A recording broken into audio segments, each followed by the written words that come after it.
يقول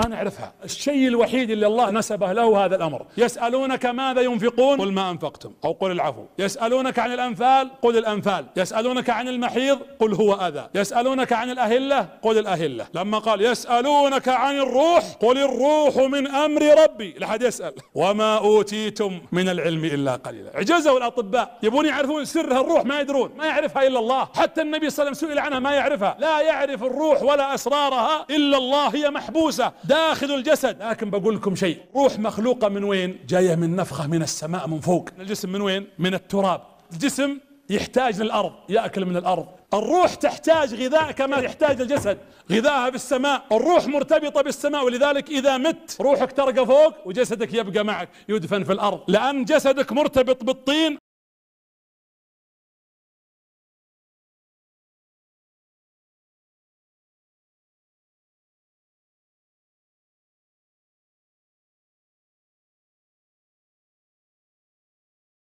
إذا مرضت يصاب الناس بالاكتئاب والقلق والأرق. الناس تشتكي أمراض وهمية، لو سألتهم تصلي قال والله لك عليها، تتصدق قال لك عليها. تصدق، داووا مرضاكم بالصدقة، صل وجعلت قرة عيني في الصلاة. قرة العين الراحة.